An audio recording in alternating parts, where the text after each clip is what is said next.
que os dias sejam claros e que não haja tempestades. Espero que encontre seu caminho, que tudo se torne tão perfeito.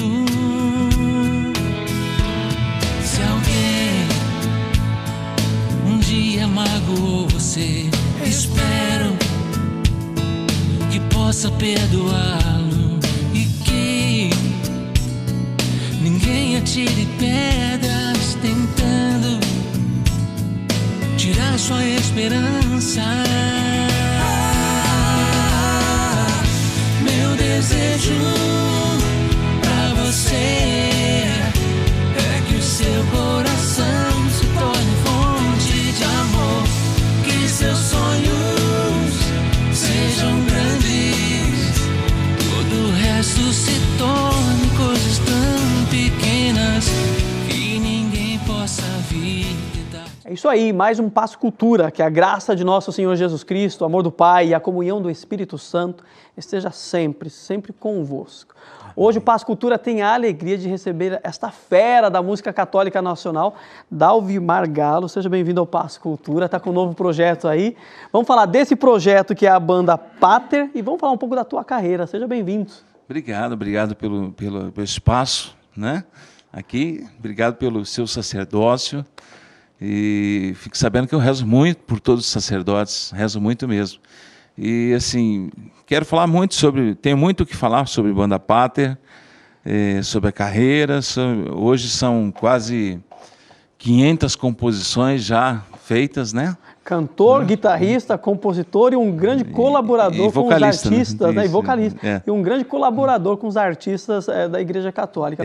Com quantos anos você começou a cantar e compor? Com 9 anos de idade. Meu pai me deu um violão e me deu um brigueiro logo cedo. Ele falou assim, olha, tô te dando um violão e não é para você tocar nem em barzinho, nem em boteco, em lugar nenhum. É para você tocar na igreja.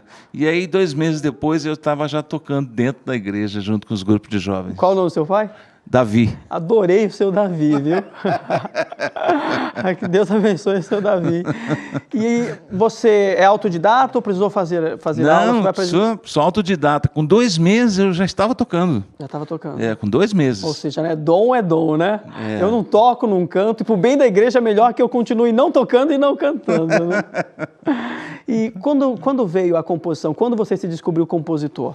Olha, aí foi um pouco mais tarde, né? Assim, até se eu tentasse antes, talvez eu conseguiria.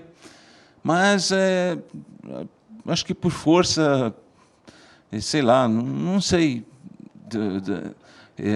Você não foi provocado nas 9 anos? Eu fui provocado mais tarde. Tá. Foi uma provocação assim. Eu tinha uma banda de country. Né? Uma banda secular, né? Uma banda secular que fez muito sucesso com a música chamada Alô Galera de Cowboy. De quem é essa música? Minha. É sua? É. Dá uma palhinha aí pra gente, a capela. Alô Galera de Cowboy, alô Galera de peão, quem gosta de rodeio bate forte então com a mão. Então é sua essa música, um grande sucesso no Brasil Exatamente. inteiro.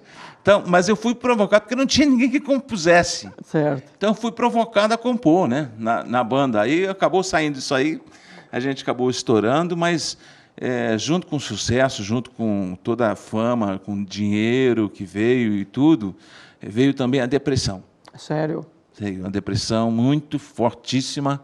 E aí, assim, eu me vi com os pés em 2 barcos. E os barcos começaram a se abrir, um para cada lado, e eu tive que escolher. Agora eu tenho que pular ou para um barco ou para o outro. Então, para eu e o público do Passo Cultura entendermos, né? Você, então, desenvolve a sua carreira e começa a trabalhar com essas 2 vertentes, a música secular e a música religiosa. Isso. Que é isso que você denomina como 2 barcos? A música religiosa, na verdade, eu nunca larguei. Certo. Eu sempre continuei tocando, só que eu fiz assim, ó, em vez de tocar nas missas fim de semana, eu passei a tocar no meio da semana, para o fim de semana sobrar para o meio secular. Tá. Entendeu? Até porque o meio secular ele é mais rentável. Exatamente. E como eu sou músico, eu preciso da música para me sustentar. Certo. E aí eu fiquei tocando no meio secular na igreja. Só que esses barcos chegam uma hora que não tem jeito. Eles vão verter para 2 lados. E é necessário que você faça uma escolha. Exatamente, foi onde eu tive que fazer uma escolha, e aí eu rezei muito e veio uma palavra de Colossenses 4,17 que diz assim: vê bem o dom que recebeste e usa-o totalmente em meu nome. Olha a palavra que Deus me deu. Foi um conflito nesse período para você, por quê? Eu acredito assim, o indivíduo ele tem um dom e é o toque de Midas, né? Tudo que ele toca vira ouro, é uma ferramenta bastante poderosa para a igreja, quase todo o cenário católico conhece Dalvi Margallo, a partir dessa sua composição, dessa música que foi um sucesso no Brasil, também aí tem toda uma ascensão no meio da música católica. Esse conflito, como é que você discerniu, né? E antes de você responder isso, geralmente a decisão é o contrário. Eu abro mão daquilo que não é muito rentável, no caso, a música católica, pela música secular, porque é o que vai me dar dinheiro e vai sustentar a minha família. No meu caso foi o contrário. Qual a motivação disso? Então, foi justamente essa depressão. Eu só conseguia me encontrar em Deus, sabe? Só em Deus eu achava a cura para a minha depressão.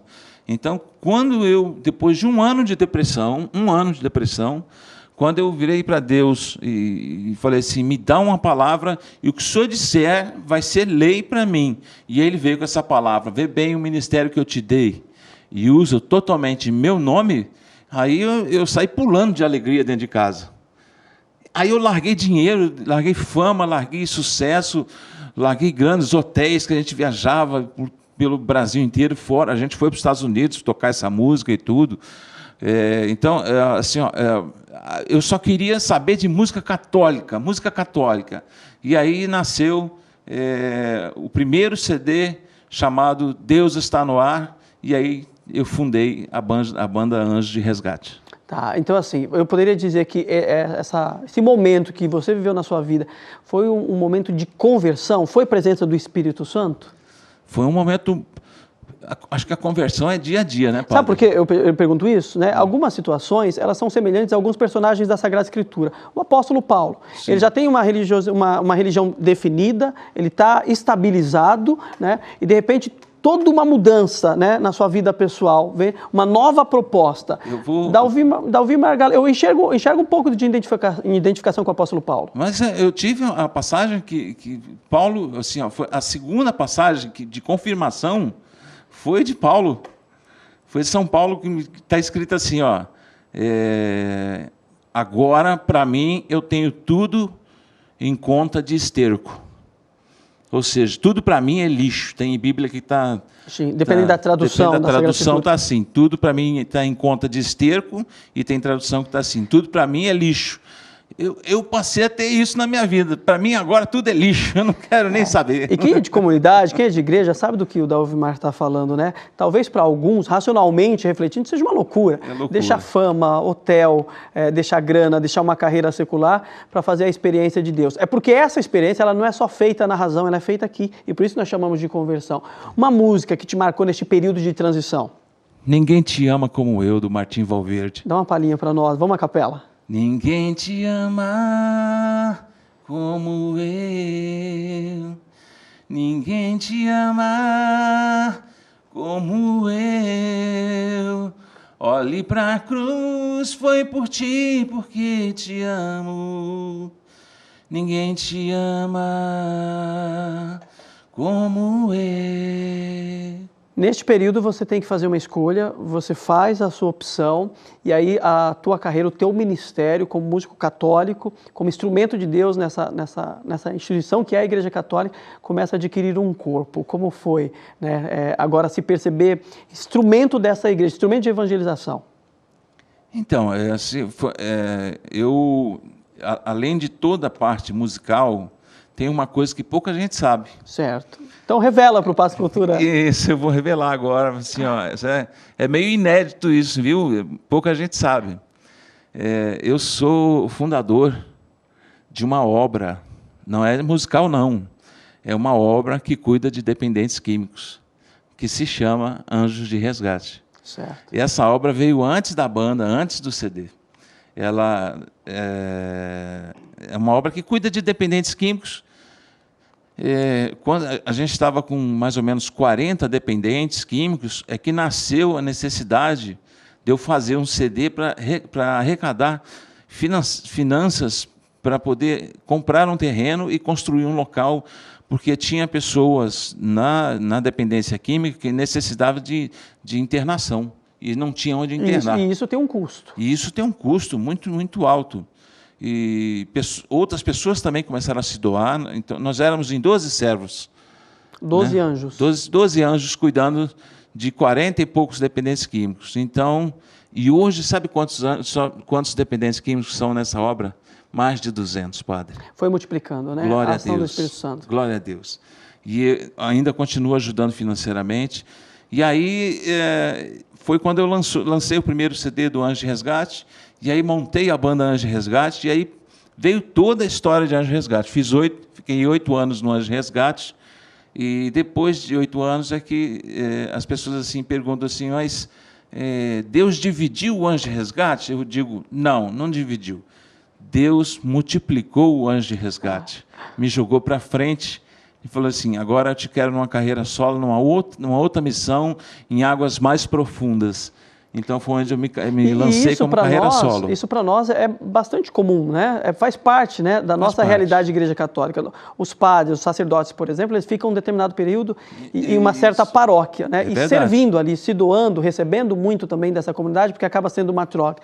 E chega um momento que a igreja precisa do sacerdote em outra realidade, em outro local. O que é curioso porque geralmente, em média, são 6 a 10 anos. Nós criamos vínculos, criamos amizade, relacionamento com famílias, com a própria comunidade. E aí, em vista da missão ou da necessidade desse Espírito Santo que nos move, este impulsionar que você citou para uma outra realidade. Você se percebeu assim? Deus ele está me chamando, Ele está precisando de mim. Eu servi este período e foi fundamental, foi bastante importante, né, na banda Anjo de Resgate, mas Deus precisa de mim em uma outra realidade. É um outro tempo, né? É um outro tempo. Então, assim, foi esse tempo da carreira solo. Foi onde nasceu 2 CDs. Eu pude viajar o Brasil inteiro. Pude viajar para fora do Brasil. Estive em Amsterdã, na Holanda, onde eu vi uma realidade cruel. Uma realidade social, política, religiosa. A religião esfriou. Está fria. Catolicismo. O catolicismo lá está frio. Frio. Você enxerga na Europa, né? Na Europa inteira. Uma inversão, inteira, né? Porque teve um tempo que nós, América Latina, Brasil, nós éramos assistidos pela Europa e nessa sua viagem, a Europa com a necessidade de missionários brasileiros. Isso, exatamente, missionários brasileiros. Inclusive tinha intérpretes para poder fazer, durante as pregações que eu fazia, fazer toda a interpretação para as pessoas e tudo. Mas em Amsterdã, assim, eu estive em Amsterdã, em Paris, na França, e na Alemanha. Mas Amsterdã foi um negócio assim terrível, porque me levaram num lugar para ver uma realidade que eu nunca vou esquecer na minha vida. Padre, assim, olha, eu não sei se eu vou dizer aqui, mas sim, depois, se eu puder, o senhor corta. Né? Mas o que eu vou dizer é muito forte. Assim, olha, me levaram num bairro chamado Red Zone, que é zona vermelha, né? Onde na calçada você passava e tinha as vitrines com as mulheres nuas, totalmente nuas, com o preço pendurado no pescoço. Prostituição. E eu via mães com crianças de mão passando, normalmente passeando, friamente, como se nada estivesse acontecendo. Na Europa, de maneira específica, nessa realidade, as pessoas se acostumaram a essa situação? Se acostumaram com essa situação, exatamente. Então, cultural, faz parte daquela realidade.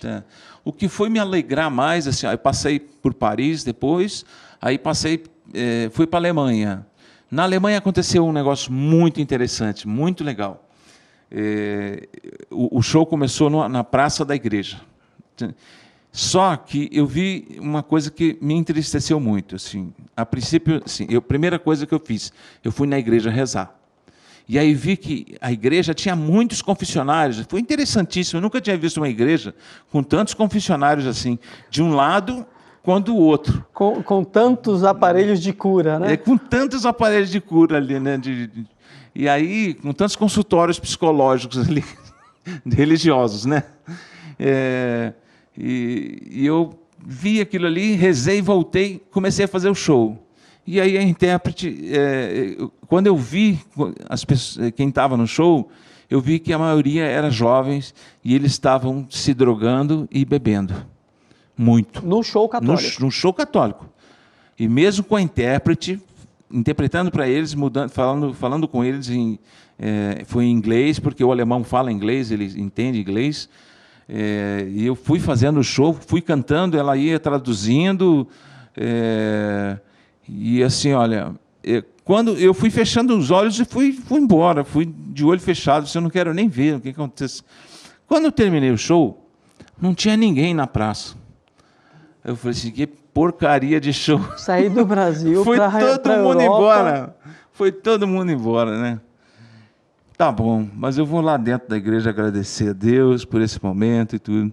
Quando eu entrei na igreja, todos os jovens que estavam se drogando e bebendo estavam nos confessionários e diante do Santíssimo.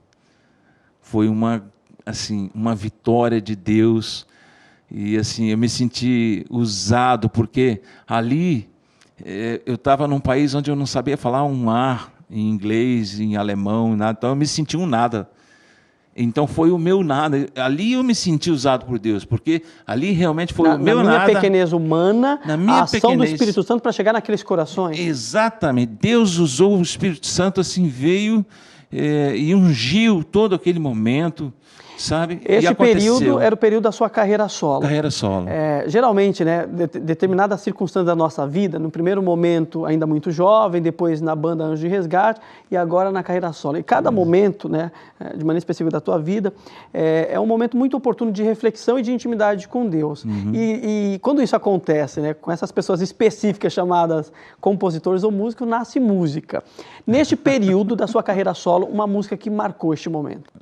Rapaz, eu não tenho, assim, agora de primeira mão, não estou conseguindo lembrar. Assim, uma das músicas que dessa sua carreira solo, que você trabalhou, como, por exemplo, no dia desse show. Olha só, eu lembro, assim, que era uma música, e é uma música que eu canto até hoje, que eu fiz no dia seguinte da morte dele, que me marcou muito a minha vida inteira, e quando eu estava na Alemanha, eu estava na Europa, porque ele era polonês, eu estava na Europa, eu lembrei muito dele, e essa música eu cantava e me emocionava e chorava todas as vezes que eu cantava, que é a música chamada Peregrino do Amor, que eu fiz para o Papa João Paulo II. Podemos ouvir? É um pedacinho dela, né? És o peregrino do amor, buscou os jovens com tanto ardor, ninguém jamais andou por tantas terras, nem levou a paz a tantas guerras. Tentaram até calar a tua voz, em troca revelou o céu a nós. Um mendigo do meu Senhor, por isso eu te sigo, peregrino do amor. Bonito, né? E essa é uma das características da Igreja Católica, né? Deus se faz presente com muita força nesses instrumentos, né?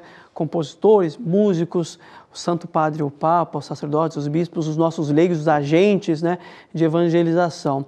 Em tudo dai graças, né? Então, seja no momento em uma banda, que é a pequena comunidade, seja em uma carreira solo, é momento de graça e oportunidade de ação do Espírito Santo. É verdade.